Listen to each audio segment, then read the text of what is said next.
Swati Krab, Kusabadi Mai. Certainly.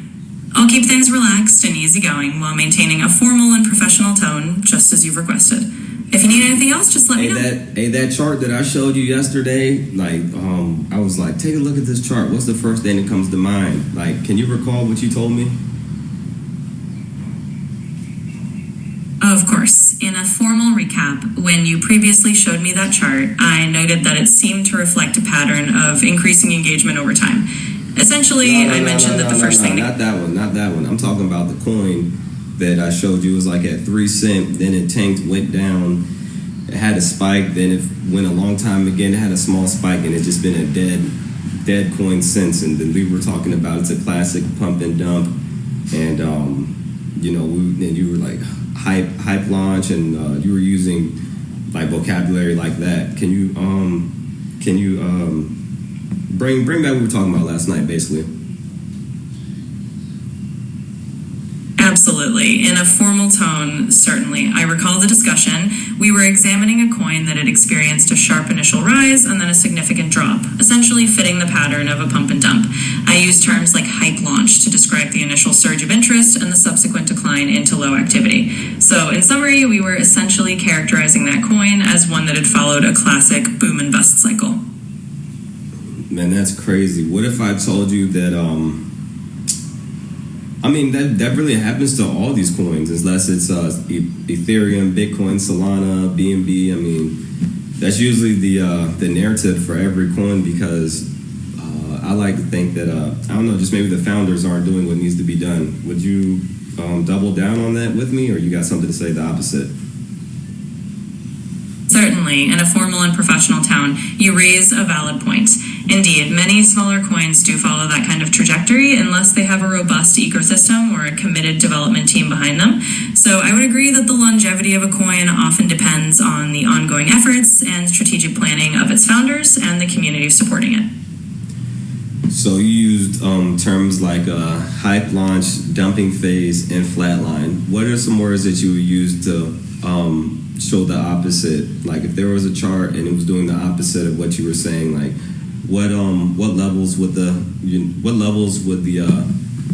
value and the words just interpret what I'm trying to say. Pretty much the opposite.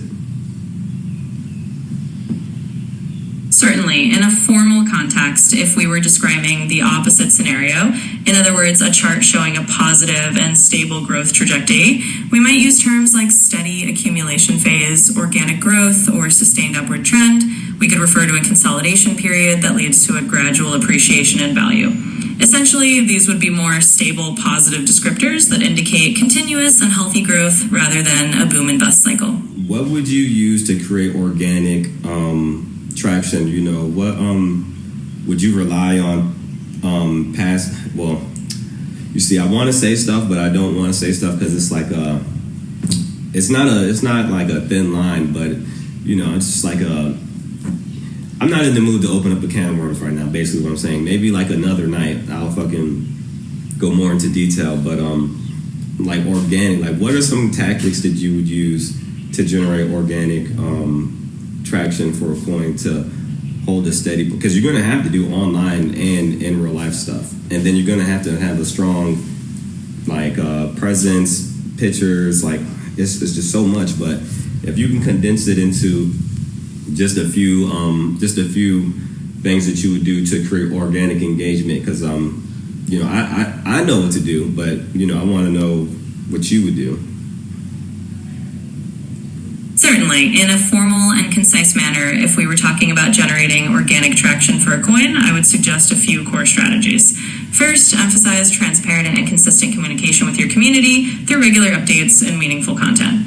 Second, leverage authentic storytelling and highlight real-world use cases to build trust and interest. Finally, combine online efforts with in-person engagement, such as local events or partnerships, to create a well-rounded presence. In other words, a combination of transparency, compelling narratives, and both digital and physical outreach would be key strategies to foster organic traction. All right, so we're just going to refer back to that chart I showed you that tanked hard. What do you think they did that went wrong? You don't know anything about this person, the founder of the company, or anything. You're just looking at that chart. Like, what do you think they did wrong? Granted, just looking at the chart. Certainly, I'll address that in a professional manner. Based solely on observing a chart that shows a sharp rise followed by a steep decline and then a prolonged period of stagnation, one can infer that they might have relied heavily on initial hype without establishing a sustainable foundation. In other words, the absence of long-term value propositions or ongoing community engagement likely contributed to that pattern. So in summary, from a purely analytical standpoint, it seems they may have failed to maintain momentum through consistent development or communication after the initial surge. Yeah, I think it was probably both. You spot on with that because that's what usually drives coins to that level. Let's talk about red flags. What are some red flags like to look for? You use terms like steep launch dump, flatline trend, low volume. Like what other like words would you describe what's going on? Like red flag wise, like throw the red flags out there so everybody can see them. Absolutely. In a formal sense, when identifying red flags for a coin, you might look for terms or signs like low liquidity, indicating that there's not much trading activity. You could mention developer anonymity as a potential concern if the team isn't transparent. Additionally, sudden spikes followed by rapid declines can signal manipulative trading patterns. And of course, lack of ongoing communication or stalled development updates are also red flags. So in summary, terms like low liquidity, anonymous team, volatile spikes, and lack of updates would all be common red flags to note. And then I had asked you, would you invest in that coin? And then, granted that chart, because we're just referring to that same chart that I posted. And you already told me you said you wouldn't invest in this coin, but give me a reason why you think somebody else would, even though the chart looks like that, it is tanked and, it's really fucked up. Give me a reason why you think people would still buy that. Certainly, in a formal tone, even if a chart shows a heavily declined or volatile history, some individuals might still choose to invest due to speculative reasons. For example, they might believe there's a chance of a turnaround, or they might be influenced by rumors, upcoming news, or a rebranding effort that could revive interest. In other words, some investors are willing to take high risks in hopes of a potential high reward, even if the fundamentals look poor. So in summary, speculative optimism or a belief in a possible turnaround might be why others would still buy in. But it all falls back to the money, right? So like, I'm pretty sure people will invest money into the coin. Granted, maybe the pitcher, the founder, or the company. So those are three factors that people will invest into the coin. So, I don't know how. Like when coins go that far down, like how do they? Like, come on, bub. We done lost $10,000. My $10,000 turned into $700. Like, how do you? There's no coming back from that. There's really no coming. How do you pump a coin? Somebody put $10,000 in. Your coin goes to $700. There's no coming back from that, unless y'all know something I don't know. Like, how do you come back from that big of a loss? Because then at that point, you're still telling people to buy the dip, and then they're buying the dip, and it keeps going down.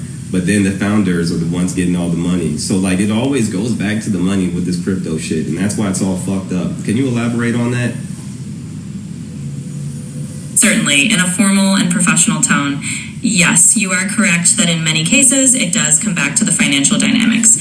When a coin suffers such a severe loss in value, like the scenario you've described, where a substantial investment dwindles to a fraction of its original worth, it's indeed challenging to recover trust or value. Ultimately, some might continue to promote buying the dip, but that narrative can become problematic if there's no real foundation for recovery.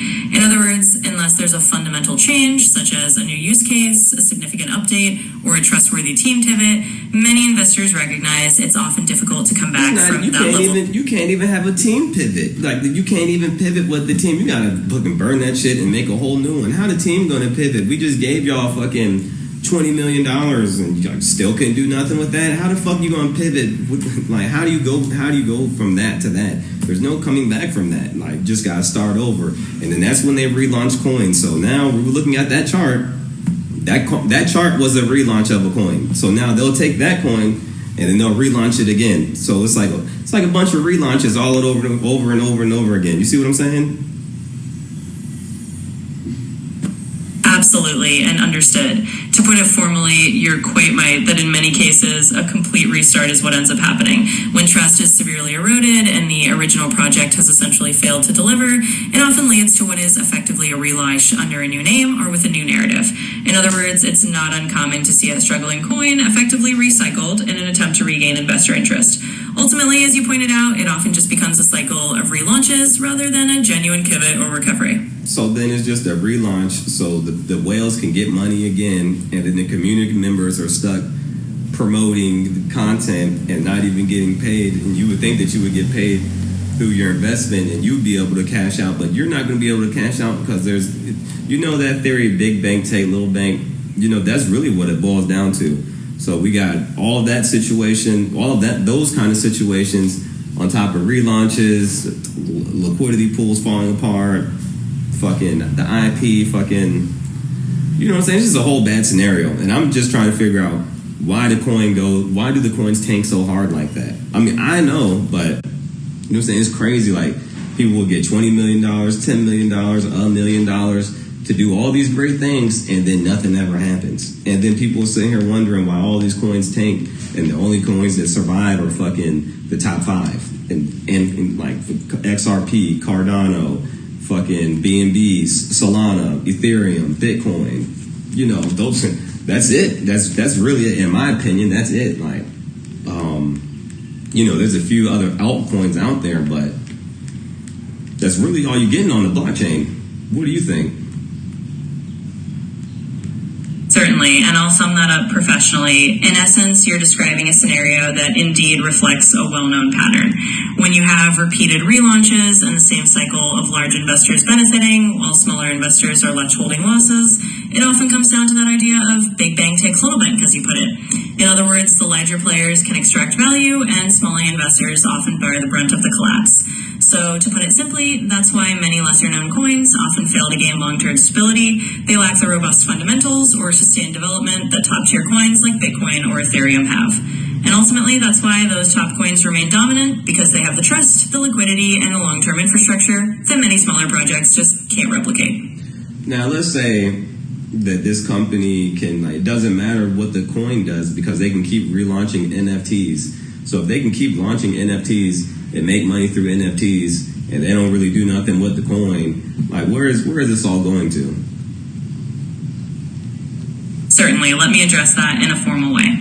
Essentially, what you're describing is a scenario where the company shifts its focus to continuously launching NFTs as a revenue stream, regardless of what happens to the underlying coin.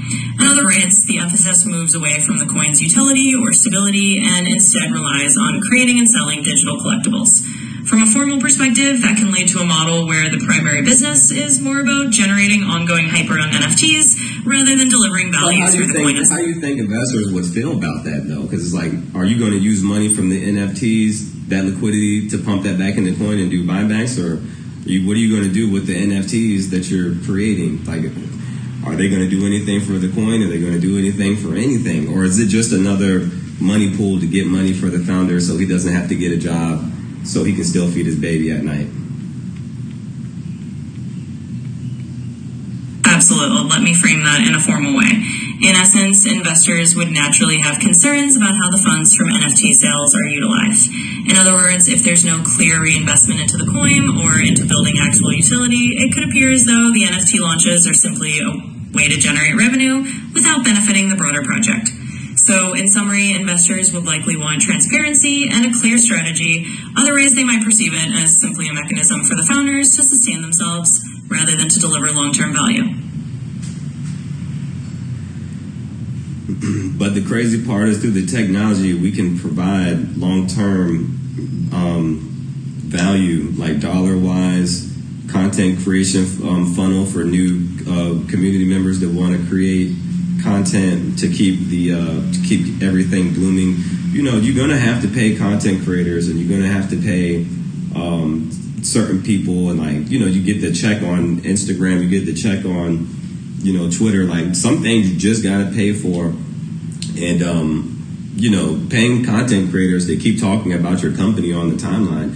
Like, they're not going to keep talking about you unless you pay them, or if you're doing something really amazing that they just find great. If you're not creating just some shit that somebody organically wants to share, then, you know what I'm saying, I don't know how far you're going to make it, because now you're making it seem so like, all right, well, my money is tied to this, so maybe I should just post it anyways, or retweet or engage with it, you know. And then on top of that, you're only doing it for views. Like, say this thing gets 1,000 views, what you get out of that? Is somebody going to come buy your NFT? Somebody going to buy your coin? Is somebody, or they're going to just see the post and they're going to go refer to the founder and buy what the founder got going on, and you just get stuck out the loop.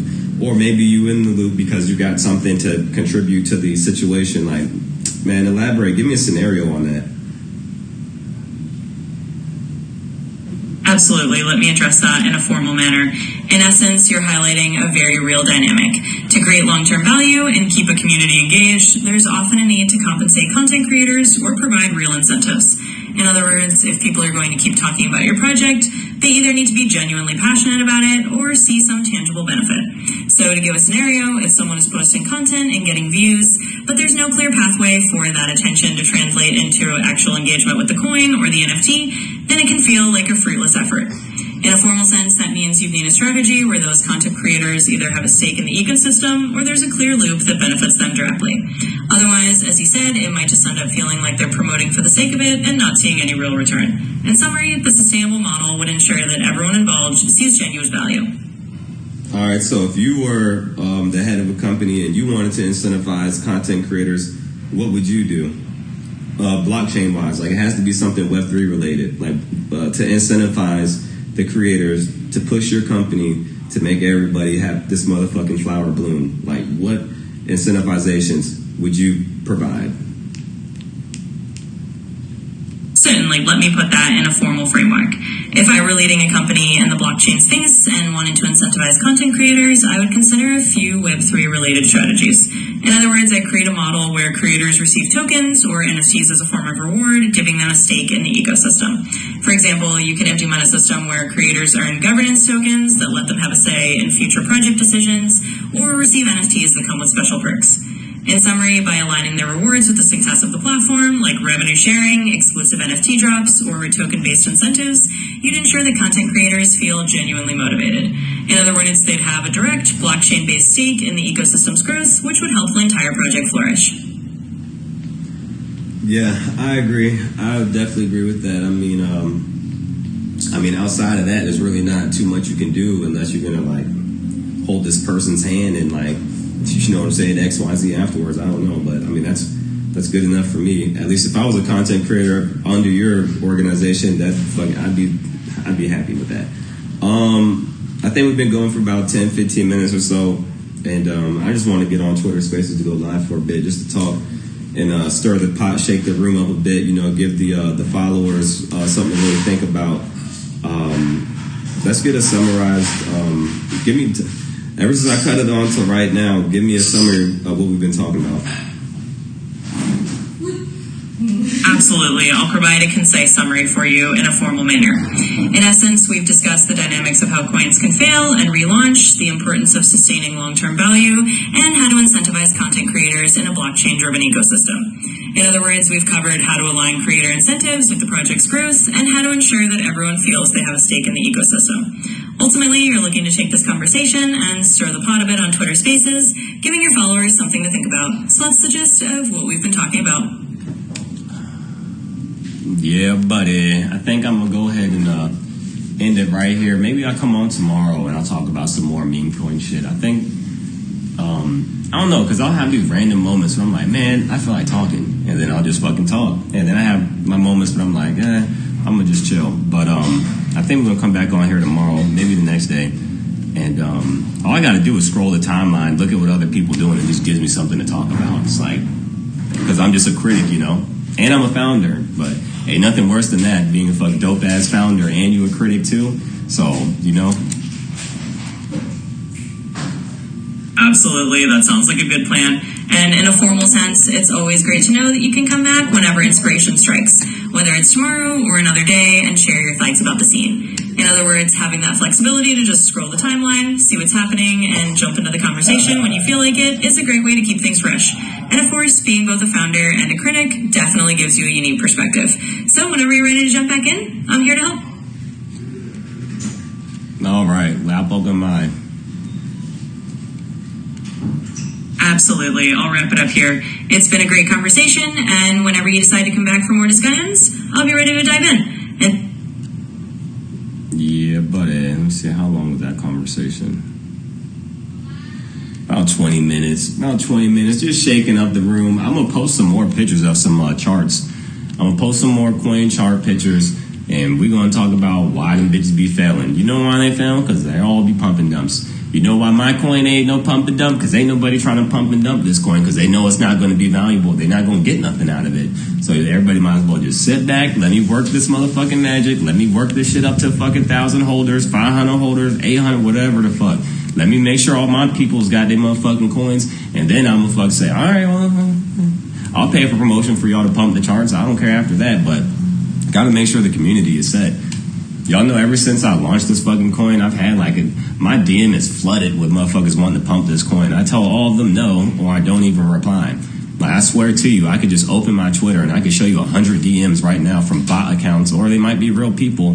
They say, hey, do you need help pumping the coin? Hey, you need help with advertisement? Hey, you need this? Hey, you need that? I said, bitch, I don't need a damn thing. What I do need you to do is get the fuck out my face. That's what I really need you to do. Get the fuck out my face, go sit down and let me work. That's what I need you to do.